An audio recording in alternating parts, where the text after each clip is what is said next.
Looking out my window, sun shining bright. What's good, y'all? Welcome back to the channel. It's your boy Reese, aka the Sideliner, and today we're doing something a little different. Obviously, every time I come to y'all in this manner, it's basketball talk, but we're gonna focus on a specific team for today's video. And that team, of course, is the Los Angeles Lakers. Now, closing out the season, 5 days left on the regular season. The Los Angeles Lakers have 4 games left, so they have 4 games in 5 days. Not ideal for any team or any athlete, but this is a very crucial stretch for the Los Angeles Lakers. 2 games against Utah in this stretch. They play the Clippers as well and the Phoenix Suns. Utah is their only away game.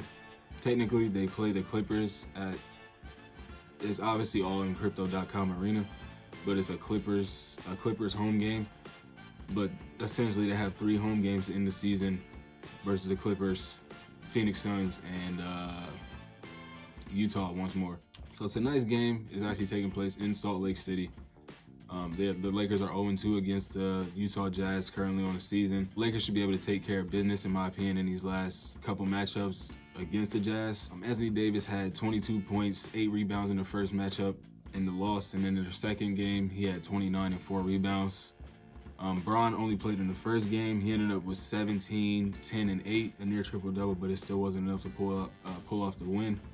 Westbrook actually led the team in scoring in that first game with 26 points, so that just lets you know what direction the team was in and what was going on with the team back then. Lauri Markkanen was definitely a handful for the Lakers in that the first couple matchups, but unfortunately he's missing tonight with a hand injury.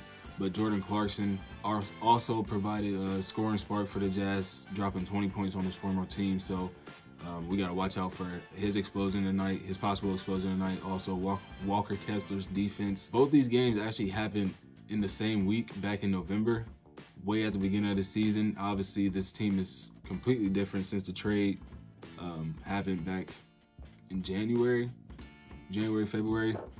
This is a completely different Lakers team. As you know, they've been they're above 500 since the trade deadline, so that's good.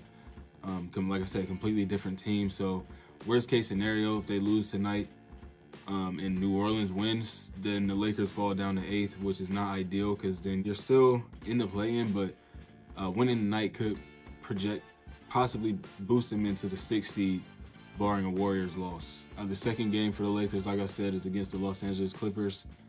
They're 0-3 against this team. I do not have them winning this matchup, just on the simple fact that they haven't won against them all year, and the fact that they lost 2 of these games by 13 or more points is just, it's eyebrow raising. And the first matchup was the second game of the season. The Clippers out-rebounded the Lakers 58-38. They turned the ball over 23 times to the Lakers, only Lakers 10 turnovers. Kawhi only played 21 minutes off the bench, scoring just 14 points, and they still managed to lose the game by 7. Like I said, for the Utah matchup, this is a different team, but they still sometimes struggle to rebound the ball. The second matchup, Bron leaves the game early with an injury when it looked like they had the game, or they could have won that game early on in the 4th quarter.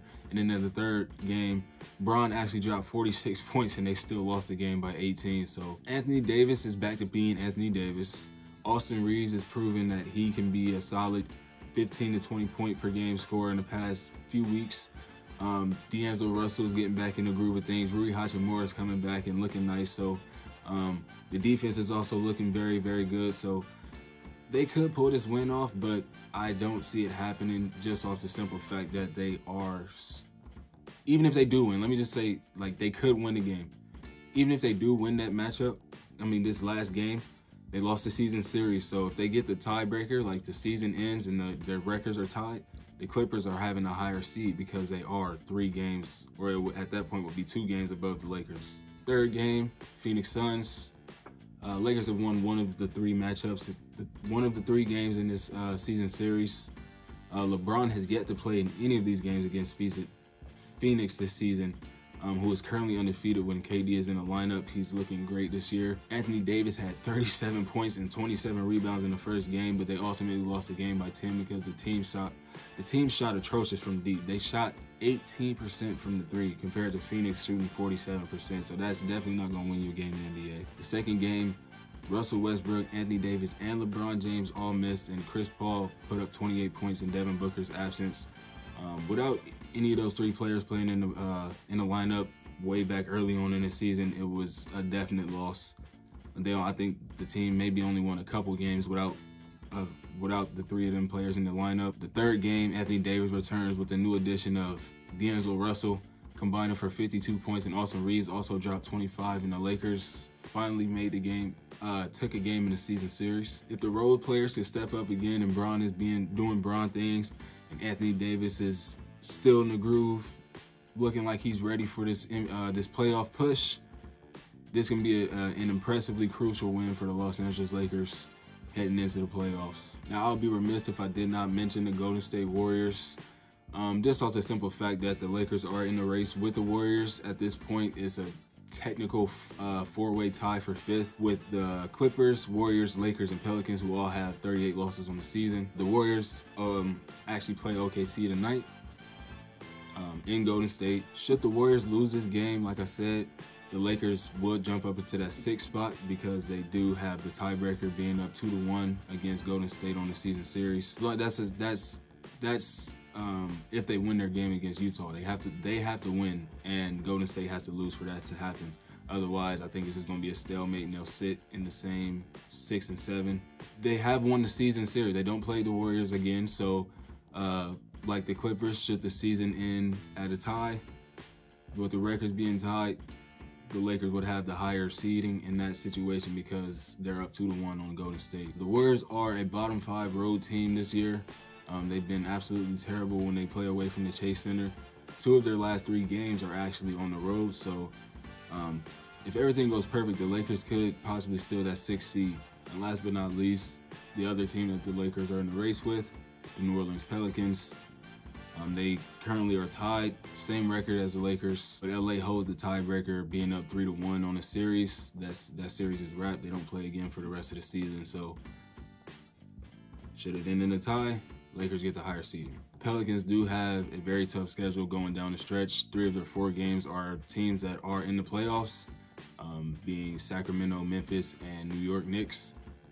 And then the 4th team is the Minnesota Timberwolves, who are no slouch. They're also trying to still get in that hunt for the play-in. So things could be interesting and get chippy for the New Orleans Pelicans. They could fall out of the play-in, the playoffs completely in this last 4 games, the last 5 days. So it's looking good for the Lakers at this point, in my opinion. If they could at least win the 2 games against Utah, that puts them in they're positioning themselves to take that 6th seed away from the Warriors, a team that early on was a 13 seed that everyone thought was a throwaway season, is potentially about to be cemented into the playoffs with a 6th seeded opportunity. Now they will be going against the Sacramento Kings or Memphis Grizzlies, however that goes in the last few days. I'm not sure. We'll have to see. But the Lakers are a scary team going into the playoffs, man. Like I said, they've been looking real good since the trade deadline, and everything's just been looking good, looking right for them. So just keep an eye out for the Lakers, man. This playoff push, everything's about to be interesting. You know, Bron is 38 years old, all-time leading scorer. So this is his time, bro. If it's not now, I don't think he'll have another opportunity. So you know he's focused. He's in full grind. He got Anthony Davis. Anthony Davis looks locked in. We just had to hope on the role players that they step up and do their thing, and that everything else, as far as like Golden State's games and the Pelicans and Phoenix. Well, Phoenix, they're already cemented. That's not their concern. But the Clippers, if they could get a couple losses from those teams, and they could possibly get into that 6, maybe even a 5 seed. So only time will tell, man. But it's about to get real interesting. It's about to get real fun, bro. But as always, I'm your boy Reese, the Sideliner. A little different video today, but very, very much needed. And yeah, I'm about to get up out of here. Peace.